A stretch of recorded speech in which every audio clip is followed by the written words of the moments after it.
আজকে সানডে, ভালোই ঠান্ডা পড়েছে। তো আমরা কুচবিহার থেকে বেরিয়ে পড়লাম, দেখি কোথায় যাওয়া যায়। কুচবিহার থেকে বেরোলাম, গুরুবাথান, মালবাজার ওইসব সাইডেই যাব। তারপর দেখা যাক কোথায় যাওয়া যায়।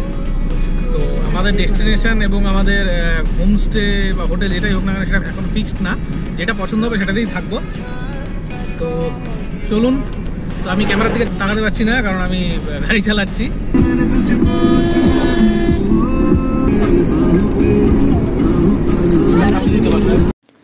আমরা বানারহাটে নেমে একটু রেস্ট নিলাম, তারপর বেরিয়ে গেলাম গুরুবাথানের দিকে।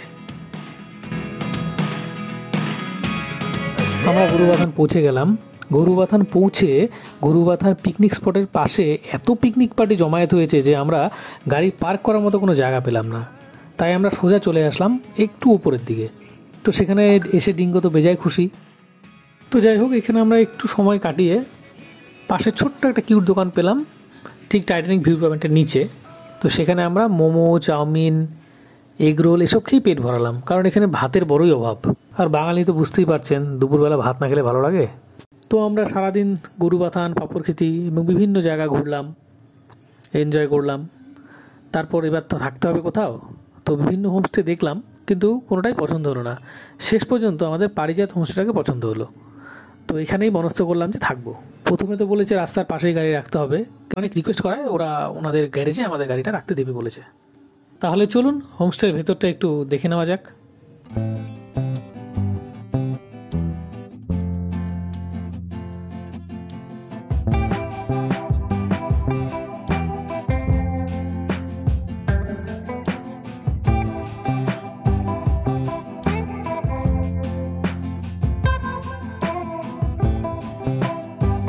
এখানে যে ওনার আছে, ওনার একজন army person, retired army person. তো উনি সব সাজিয়ে গুছিয়ে রাখেন আর কি। উনি খুবই শৌখিন মানুষ, এটাই বোঝা যাচ্ছে। কারণ এত ধরনের মানে কি বলবো, গাছের কালেকশন, লাইটিং অ্যারেঞ্জমেন্ট, সত্যিই মানে আপনি যদি চলে এসে একবার থাকেন ভালো রাখতে বাধ্য। চলুন ভেতরে দেখে নিই। আমরা দেখবো ভেতরে।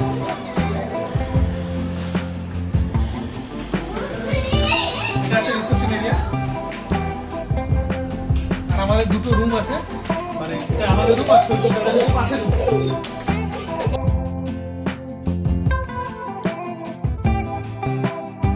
এটা আমাদের রুম। রুমটি যথেষ্টই স্পেসিয়াস। একটি কুইন সাইজের বেড রাখা আছে এখানে, এবং সেটি অরিজিনাল বাঁশ দিয়ে তৈরি। মানে এটা আমার খুবই ভালো লেগেছে। আর ঠান্ডাকালে যারা আসবেন তাদের জন্য বলছি, গিজারের ব্যবস্থা আছে, কোনো টেনশনই নেই। আর এক কথা রুমটি খুবই ভালো। আর ঘরের চেয়ারগুলো বাঁশের বাতা দিয়ে তৈরি। ব্ল্যাঙ্কেট, বালিশ যা যা দিয়েছে সবই পরিষ্কার পরিচ্ছন্ন। আর সব থেকে বড় ব্যাপার হচ্ছে, আমি আমার ঘর থেকে জানলা দিয়ে আমার গাড়িটা দেখতে পাচ্ছি, যেটা রাস্তায় রাখা আছে। যাই হোক, ওনার বলেছে পরে আমাকে গ্যারেজের ব্যবস্থা করে দেবে রাখার। তো এবার চলুন ঘরের বাইরেটা একটু দেখিয়ে নিই আপনাদের।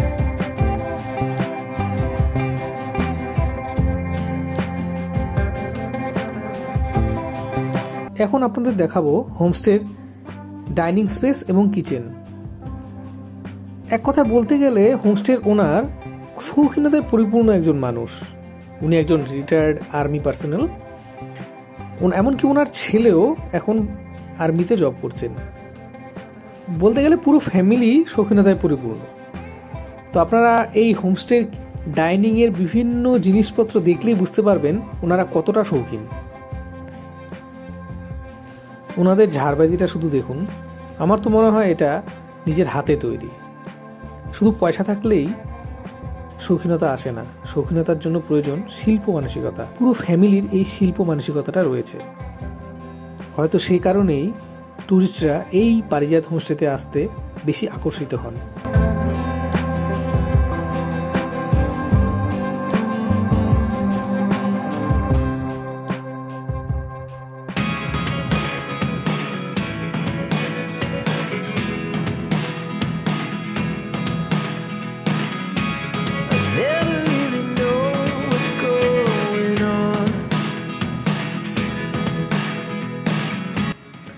হোমস্টেটা একদম রাস্তার পাশে এবং যথেষ্ট স্পেসিয়াস। বাচ্চাদের খেলার জন্য তো উপযুক্ত জায়গা। এক কথায় এটা বাচ্চাদের প্যারাডাইস বলা চলে। আর সবথেকে বড় কথা, এই হোমস্টেতে বাচ্চারা প্রচণ্ড সেফভাবে খেলাধুলা করতে পারে, বাইরে যাওয়ার কোনো দরকারই পড়বে না।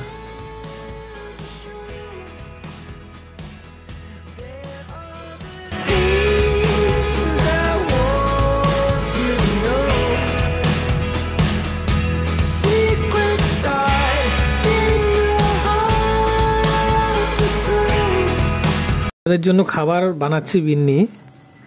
হোমস্টের ওনার এতটাই কোঅপারেটিভ যে নিজের পার্সোনাল রান্নাঘর আমাদের ব্যবহার করতে দিয়েছে। হয়তো এটাই হচ্ছে homely atmosphere of A perfect homestay. বাচ্চাদের খাবার খাওয়ানোর জন্য যুদ্ধ চলছে। দিদি হচ্ছে আমাদের এই হোমস্টের ওনার। দিদি এখন আমাদের জন্য রান্না করছে। খুব ভালো লাগছে আমার হোমস্টে। আবার আসুন আমাদের হোমস্টে, একদম ওয়েলকাম আছে আপনি। হ্যাঁ, আমি তো সকলকে রিকমেন্ড করবো যে আপনারা এখানেই আসতে। আমাদের ডিনার এখন রেডি।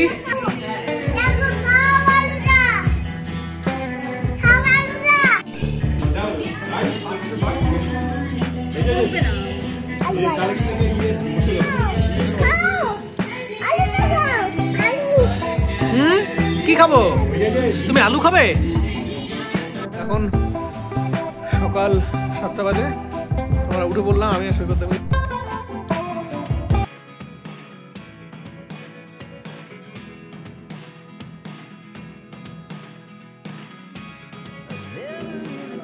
হোমস্টেতে ছোট্ট একটি গার্ডেন আছে। এই গার্ডেনে যে টেন্টটা দেখতে পাচ্ছেন, এর নিচে আপনারা বনফায়ার করতে পারেন। এখানে দোলনার ব্যবস্থাও আছে, আপনারা দোল খেতেই পারেন। তো আমরা একটু আগে দোল খেতে খেতে চা খেয়েছি। আর হোমস্টের একদম পাশে একটি নদী আছে, চেল নদী। সেই নদীটি আমি উপর থেকে আপনাদের এখন দেখাবো।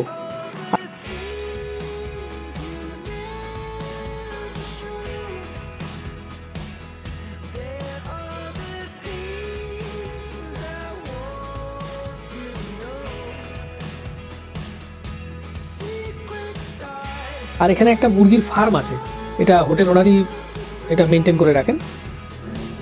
সকাল সকাল চা খাওয়ার পরে হোমস্টের ওনার বললেন যে চলুন একটু আপনাদের চা বাগানে ঘুরে নিয়ে আসি।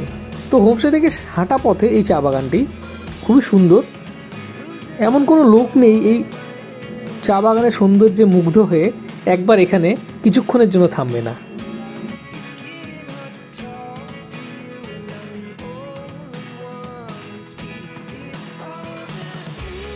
আমাদের মর্নিংটি একদম রেডি।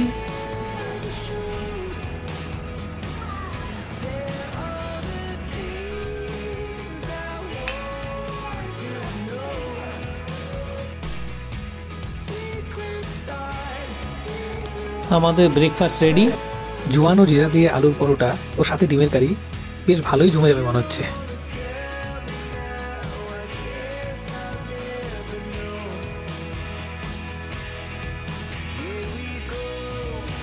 ঠিক আছে, আসি তাহলে। টাটা দাও, টাটা। এই যে এখন আমরা সোজা বেরিয়ে পড়বো নেক্সট ডেস্টিনেশনের উদ্দেশ্যে।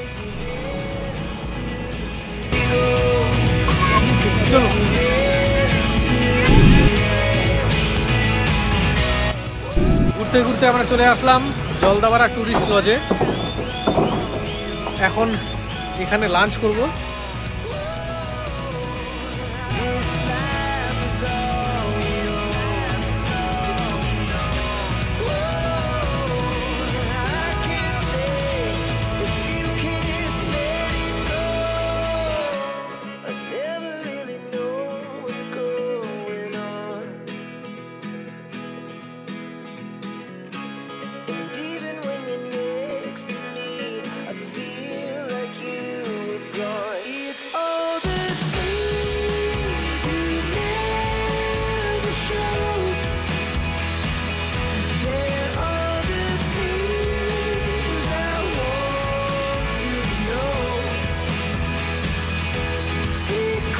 অডিয়েন্সের জন্য খাবারের রেটিং দিচ্ছি 3/5।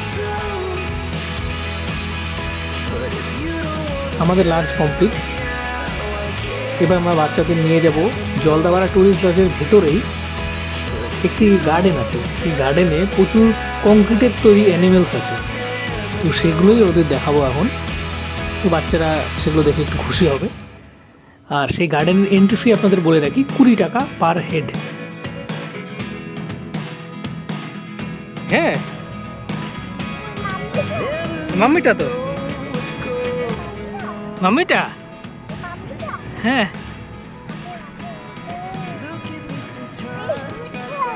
এটা উঠলে ভেঙে যাবে, যে লেজ ভেঙে গেছে।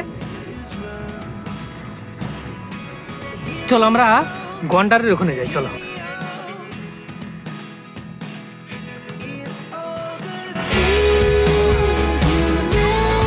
হ্যাঁ, এই যে বলো কি বাইচন, বাইচন আমাকে কিছু করো না, বলো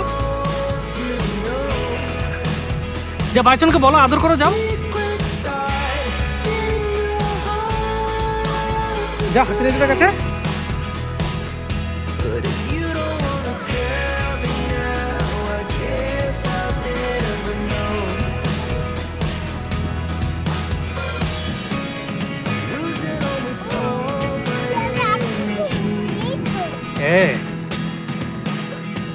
আমরা এখন জলদাপাড়া থেকে বেরিয়ে পড়লাম, বেরিয়ে চিলাপাতা ফরেস্টের ভেতর দিয়ে আমাদের হোম টাউনের দিকে এগিয়ে যাব।